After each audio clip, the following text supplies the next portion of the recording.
యాదాద్రి భువనగిరి జిల్లా మోత్కూరు మండలం దసరా పండుగకు ఊరికెళ్లే ప్రజలకు దొంగతనాల నివారణ గురించి రాచకొండ పోలీసు వారు విజ్ఞప్తి చేశారు. మీరు ఊరికి వెళ్లే సమయంలో వీలైనంత వరకు ఇంట్లో విలువైన వస్తువులు, నగదు, బంగారం ఆభరణాలు పెట్టకండి. వాటిని బ్యాంకు లాకర్లో లేదా భద్రంగా ఉన్న చోట దాచుకోవడం ఉత్తమం. బీరువా తాళం చెవులు బీరువాపై కానీ, బట్టల కింద కానీ, ఇంట్లో కానీ పెట్టి వెళ్లొద్దు. అలాగే విలువైన వాహనాల తాళం చెవులు కూడా వెంట తీసుకుని వెళ్తే మంచిది.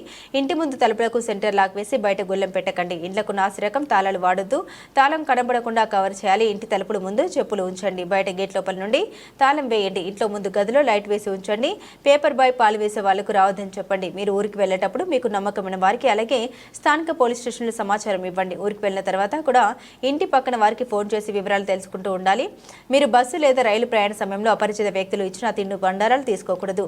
మీ వెంట విలువైన వస్తువులు తీసుకుని వెళ్ళినట్లయితే అట్టి బ్యాగును మీ దగ్గర జాగ్రత్తగా అంటిపెట్టుకుని ఉంచుకోవాలని, మీకు ఎవరైనా అనుమానం వస్తే 100 టోల్ ఫ్రీ నంబర్ కానీ లేదా మా వాట్సాప్ నెంబర్ 8712667510కు డయల్ చేయాలని స్థానిక ఎస్ఐ డి నాగరాజు తెలిపారు. తమ తమ గ్రామాలలో గ్రామ యూత్ మరియు కమ్యూనిటీల ద్వారా గస్తీ నిర్వహించుకొని పోలీసు శాఖ వారికి సహకరించవలసిందిగా కోరుచున్నాము. ముఖ్యంగా మీ ఇంటి ప్రాంతాలలో సీసీ కెమెరాలు బిగించుకోవాలి. మరియు ఏదైనా అనుమానం కలిగితే 100 డయల్ చేయవలసిందిగా కోరుచున్నాము.